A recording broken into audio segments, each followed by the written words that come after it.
security system sent me a silent alert at 3:17 a.m., an unrecognized vehicle idling at the edge of my property, headlights off, like a predator waiting to strike. I was 7,000 miles away in Jerusalem, staring at the notification on my phone, my heartbeat thudding louder than the ancient city's call to prayer outside my hotel window. I tapped into the live feed, my fingers shaking, and there it was, a black van with no plates, two figures in hoodies walking toward my villa's lake with what looked like industrial equipment. I called Jake, my property manager, for the 5th time that night. Again, no answer. Just like he hadn't answered when the first alert came through, the one showing the water levels dropping unnaturally fast, the lake's edges receding like a slow-motion nightmare. I pulled up the backup cameras, the ones Jake didn't know existed, and that's when I saw the truth. Pipes hooked to some hidden mechanism under the dock, siphoning the water away. My lake, the one my father had spent years perfecting, the one he told me would always protect our family, was being stolen. Not just drained, stolen. Because water in Florida isn't just water, it's power, it's money. And someone had decided mine belonged to them. I zoomed in on one of the figures, their hood slipping just enough to reveal a face I knew, one of the construction workers from the crew I'd hired last month. The same crew Jake had insisted I pay in cash. The same crew that had suddenly started working overtime, even when I wasn't there. My lawyer's words from weeks ago echoed in my head. Aisha, that bridge agreement they had you sign? It's not standard. It gives them rights to alter water sources if they claim environmental necessity. I'd laughed it off. Now, watching the last of the lake's water vanish into those pipes, I realized the horrifying truth. I'd been set up. And by the time I landed back in Miami, it wouldn't just be my lake that was gone. It would be my land, my legacy, everything. The private jet I chartered back to Florida cost me $27,000, a drop in the bucket compared to what I was about to lose if I didn't move fast. As we cut through the storm clouds over the Atlantic, I scrolled through the encrypted files my lawyer had just sent me, each page revealing how deep this betrayal really went. The bridge agreement wasn't just some obscure clause. It had been carefully reactivated 3 weeks ago, right after I'd signed those routine maintenance permits Jake had pressured me about. The dates lined up perfectly with the arrival of those new construction trucks, the ones with the faded Palm County Municipal decals that I now realized were fake. My fingers trembled as I zoomed in on the signature page, my own hurried scribble next to a notary stamp that looked off. Too crisp. Too new. Then I found it, buried in the addendums, a single sentence that changed everything. In cases of disputed water rights, all connected land parcels revert to county jurisdiction pending investigation. They weren't just stealing my water. They were stealing my land. The moment my wheels touched down in Miami, I didn't go home. I went straight to Mrs. Delaney's house, the one neighbor who'd warned me, her porch light burning like a beacon in the stormy 3 a.m. darkness. She met me at the door with a manila envelope, her knuckles white around it. They threatened to condemn my property too if I talked, she whispered, her eyes darting to the black SUV parked down the street. Inside the envelope were photos, Jake meeting with a man in a navy blue suit at a diner 40 miles away, shaking hands over paperwork. The timestamp, yesterday.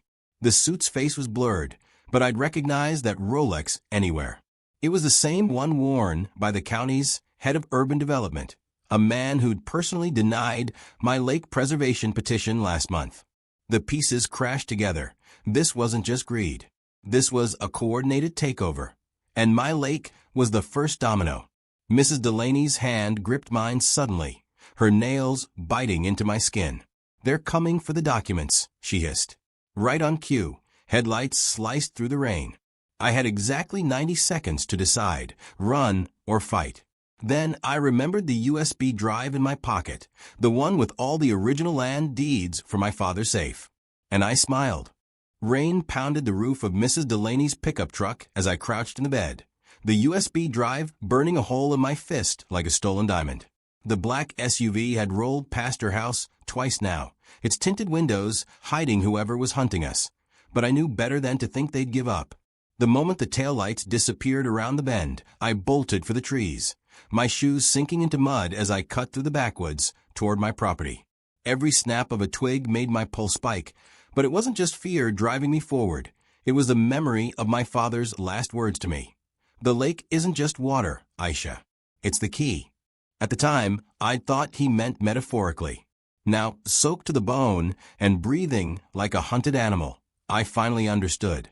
The USB wasn't just deeds. It held scanned pages of my great-grandfather's 1940s journal, entries I'd skimmed as a child but never fully grasped. They'll try to take it when the bridge is weak, he'd written in his spidery script. But the truth is buried where the willow cries. The willow. My mother's tree. The one they toppled during the draining. I reached the lake's edge just as lightning split the sky, illuminating the horror. My once pristine shoreline, now a war zone of tire tracks and chemical stink. The willow lay on its side, roots clawing at the air like skeletal fingers. I dropped to my knees, digging through the wet earth beneath where its trunk had been until my nails hit metal. The rusted lockbox came free with a screech, its hinges snapping from decades of decay. Inside, wrapped in oilcloth, was a map of the property from 1947, with a boundary line drawn 30 feet past where my official deed claimed, and stamped across it in red ink, Palm County void without original. My breath caught. They hadn't just cheated me. They'd cheated my grandfather. A twig snapped behind me. I whirled, clutching the map, just as a flashlight beam blinded me. I told him he'd come here first, Jake's voice drawled. But it wasn't just him. The beam lowered to reveal the navy blue suit from photos, and the glint of a sheriff's badge pinned to his chest. Hand over the documents, Aisha, the suit said, smiling like a wolf. Or we'll arrest you for trespassing on county land. That's when I noticed the drone hovering overhead, its red light blinking, recording everything. I let the map slip from my fingers, right onto the USB drive I'd palmed into the mud. Let them think they'd won. The real game was just beginning. The sheriff's handcuffs clicked open with a sound like a gunshot in the heavy silence. But before he could grab my wrist, the drone above us emitted a sharp beep. 3 rapid pulses, a signal that made both Jake and the man in the navy suit freeze mid-motion. A second later, the drone's blinking red light turned green, and a voice crackled through its tiny speaker, crisp and authoritative. Sheriff Yates, you are out of jurisdiction and interfering with an active federal land survey. Stand down immediately. The sheriff's face went slack with disbelief, his eyes darting to the suit, who suddenly looked like he'd swallowed broken glass. I didn't wait to understand. I lunged for the fallen map, my fingers closing around the USB just as headlights erupted through the trees, flooding the lake bed with blinding halogen beams. 3 black SUVs with U.S. Department of the Interior insignias skidded to a stop, and men in tactical vests poured out, rifles slung low but ready. The lead agent, a woman with a steel gray braid and a scar cutting through her eyebrow, marched straight to the suit and shoved a tablet in his face. Mitchell Cole, you're under investigation for conspiracy to defraud the federal government, she said, her voice carving through the rain.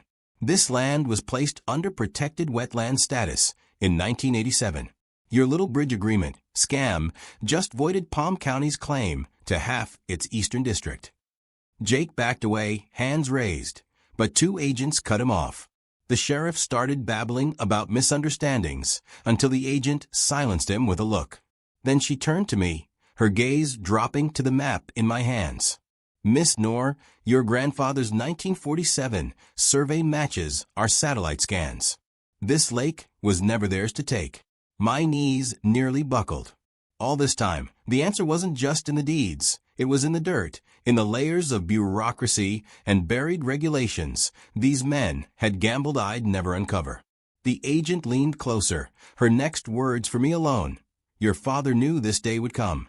He filed paperwork with us the week before he died. Behind her, the suits were being read their rights, Jake screaming about lawyers, but all I could focus on was the weight in my palm. The USB, the map, and now, the agent slipping me a folded note.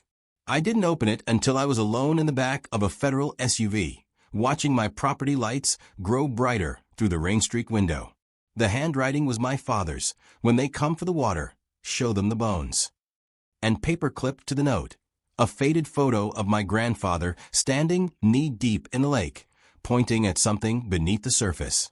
Something that glittered. The federal agents wouldn't let me near the lake for 3 days, not until their divers finished documenting the site, though the tight-lipped stares they exchanged told me they were hunting something far more specific than survey markers. I spent those sleepless nights in a borrowed Miami Beach safe house, poring over my father's note under the glow of a salt-crusted lamp. Show them the bones. The photo of my grandfather haunted me. His grin was too knowing, his finger aimed at the lake bed like he'd caught the devil himself hiding in the silt. On the 4th morning, the steel-braided agent, now introduced as Deputy Director Vance, finally let me back onto my property, but nothing could prepare me for what they'd found. The willow's roots had been excavated, revealing a cavernous hollow beneath where the trunk once stood, and inside it bones. Not animal, human. A skeleton curled in a fetal position, its fingers clutching a rusted lockbox identical to the one I'd unearthed. Vance didn't flinch as forensic techs bagged the remains. "This changes everything," she said, handing me a water-stained letter from the new lockbox. The handwriting matched my grandfather's journal, but the words turned my blood to ice. They killed him for the spring. Buried him with the proof. The water isn't just ours, it's healing. I nearly laughed at the absurdity until Vance led me to the drained lake center, where divers had uncovered a fissure in the bedrock. Even now, with the lake gone, water trickled up from it in a steady, shimmering stream. One of the agents dipped a canteen and handed it to me. "Drink," Vance ordered. The water tasted metallic, yes, but beneath that, an almost electric sweetness, like licking a battery dipped in honey. Within minutes, the chronic ache in my wrist from an old riding injury vanished. My head cleared as if I'd slept for days. That's when I noticed the black sedan parked beyond the police tape and the man in the crisp white lab coat watching us. The insignia on his lapel, a serpent coiled around a caduceus, matched the letterhead of the pharmaceutical company that had been trying to buy my land for years. Spring water with regenerative properties. Not a lake, a gold mine. And as Vance's radio crackled with news that Jake had escaped custody during transfer, I realized the bones weren't just evidence. They were a warning. The last landowner who knew this secret was murdered. And now I was the loose end. The pharmaceutical rep in the white coat was gone by the time I broke through the police line, but his scent lingered, a cloying mix of antiseptic and expensive cologne that made my stomach twist. Deputy Director Vance grabbed my arm before I could chase after him, her grip iron tight. "That's Ald Mercer," she hissed, CEO of VitaCure Pharmaceuticals. "Walk away, Aisha." But how could I? The puzzle pieces were slamming together too fast. The accidental drowning of a Palm County surveyor in 1989, the sudden push to drain my lake last month, the way Jake had always steered me away from this side of the property. I wrenched free and ran to the fissure, where the federal divers were now hauling up sealed drums marked hazardous waste. One had split open during retrieval, its contents spilling into the spring, a viscous, iridescent sludge that hissed where it met the water. Vance cursed and barked orders into her radio, but I was already snapping photos with my phone, zooming in on the faded label. Asterisk VitaCure, lot, #XC1987. Disposal prohibited in municipal sites. Asterisk the date punched the air from my lungs. 1987. The exact year the feds had declared this land protected. I didn't need to be a scientist to understand. They'd poisoned the spring decades ago, buried the evidence under my family's lake, and now that the water was vanishing, they were scrambling to erase the truth. A hand clamped over my mouth from behind, yanking me into the reeds. I thrashed, elbow connecting with ribs, until a familiar whisper cut through my panic. "Stop fighting, you idiot. They're listening to us." Mrs. Delaney. The old woman's face was ashen, her floral housecoat smeared with mud. She dragged me deeper into the brush, then thrust a battered tape recorder into my hands. The tape inside was labeled Jake and Mitchell Boathouse, June 3. My fingers shook as I hit play. Jake's voice, slick with laughter. "Relax, the old man's bones won't surface. We weighted the body with VitaCure's waste barrels. Even if they drain the lake, the chemicals will be eaten everything but teeth." Then the suit Mitchell Cole. And the daughter? She's not as clueless as her father. A pause. Jake's reply made my blood freeze. She'll sign over the deeds or join him. Mercer promised creative solutions if she resists. The tape clicked off. Mrs. Delaney's knobby fingers dug into my wrist. They killed your grandfather, Aisha. And they'll kill you too if they realize this exists. She pressed a rusted key into my palm, the kind that opens safety deposit boxes. Your father left something for you at First Coastal Bank. Box 114. Go now. A shout erupted from the lake, Vance calling my name. Mrs. Delaney shoved me toward the tree line. And Aisha? Don't trust the feds. That woman's badge is real, but her loyalty was bought by VitaCure in '92. The revelation should have stunned me, but all I felt was cold clarity as I sprinted for my car. Every player in this game had been lying. Everyone except the dead. The key burned in my pocket like a live coal as I screeched into the First Coastal Bank parking lot, my rear-view mirror flashing with the reflection of a black sedan that had tailed me since the county line. I didn't have time for subtlety, not when Mrs. Delaney's warning about Vance rang in my ears like a death knell. So I slammed through the bank's doors with the wild-eyed look of a woman who might start screaming about bombs, and the manager took one glance at me before wordlessly leading me to the vault. Box 114 was smaller than I expected, the metal cold against my fingers as the lock clicked open. Inside lay 3 items. A vial of cloudy liquid with a handwritten label that read Original Sample 1987, a faded newspaper clipping about a Palm County chemical spill that never made national news, and a microcassette tape with my father's neat script. For Aisha, play this only when the water is gone.